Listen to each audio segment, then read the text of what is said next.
শুভ সকাল সবাইকে। ইতালি থেকে আমি নতুন ভিডিও নিয়ে হাজির হয়েছি। বর্তমান সকালে দেখেন কি অবস্থা। এই সময় যে পরিমাণ শীত পড়েছে এবং কুয়াশায় আচ্ছন্ন হয়ে আছে, এই সময় যারা কাজ করতেছে বা কাজ তালাশ করতেছে বিশেষ করে অনেক টাফ হয়ে দাঁড়াচ্ছে। কারণ এই সময়টা হচ্ছে অনেক ডিফিকাল্ট সময়, যে শীত চলে আসছে, শীতের ভিতরে যারা কাজ করতেছে তো করতেছে, এবং যারা কাজ করতেছিল তাদেরকে ঝাঁটাই করে দেওয়া হয়েছে।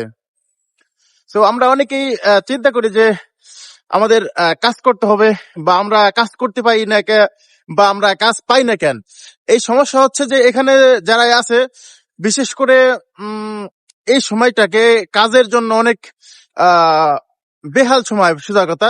কারণ এই সময়টা অনেকে কাজ পায় না। কাজ না পাওয়ার কারণ একটা হচ্ছে এই শীত চলে আসার কারণে অনেক কাজ এখন মনে করেন যে বাদ হয়ে গেছে। অনেক কাজ থেকে অনেক মানুষ ছাঁটাই পড়ে গেছে। অনেক মানুষ মনে করেন এই মুহূর্তে কোনো কাজই পাচ্ছে না। তবে চিন্তার কোনো কারণ নাই। যদি রুমে বসে থাকেন অবশ্যই ভাষার প্রতি গুরুত্ব দেন, ইনশাল্লাহ পরবর্তী সময় কাজ পেয়ে যাবেন।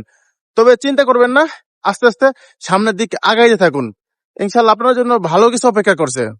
এই মুহূর্তে যারা রুমে বসে আছেন বা চিন্তা ভাবনা করতেছেন বা মোবাইল দেখতেছেন, বিশেষ করে এখানে ভাষার প্রতি একটু গুরুত্ব দেন।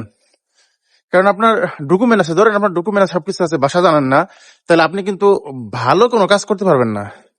এখানে যদি আপনি ভাষা জানা থাকেন তাহলে অবশ্যই আপনি অনেক টাকা ইনকাম করতে পারবেন, 2000-2500 টাকা ইনকাম করতে পারবেন। আর যদি ভাষা না জানেন, মনে করেন যে ওই এখানে লাভাফেতি কয় বা অন্য কিছু, আপনি ওই করে আপনার দিন যাবে। এজন্য বলি, যারা মনে করেন এখানে কাজ করতে চান বা কাজ করবেন, তারা বিশেষ করে ভাষার প্রতি একটু গুরুত্ব দেন। কারণ ভাষার প্রতি যদি গুরুত্ব দেন তাহলে অবশ্যই আপনি মনে করেন অনেক কিছু করতে পারবেন বা অনেক টাকা ইনকাম করতে পারবেন।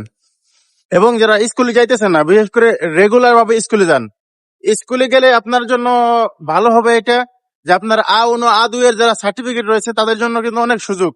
যে কোনো জায়গায় যদি কাগজ নাও থাকে আপনি তাড়াতাড়ি কাগজ করতে পারবেন, এবং সামনে আপনি আপনার দিনটাকে আরো সুন্দর করে চলাইতে পারবেন। কারণ এইটা সময় যদি যদি আপনার ভাষাও জানেন না, কাগজও নাই, তাহলে আরো বড় ডিফিকাল্ট হয়ে দাঁড়াবে। অতএব আপনারা চিন্তা করেন যে আজ থেকে চিন্তা করেন, যারা বসে আছেন বিশেষ করে ভাষার প্রতি গুরুত্ব দেন এবং সামনে আগাই যান, ইনশাল্লাহ ভালো কিছু হবে। তো ভালো থাকবেন, নেক্সট ভিডিওতে বসে দেখা হবে। আজকের মতো ভিডিও এখানে শেষ করে দিচ্ছি। আল্লাহ হাফেজ।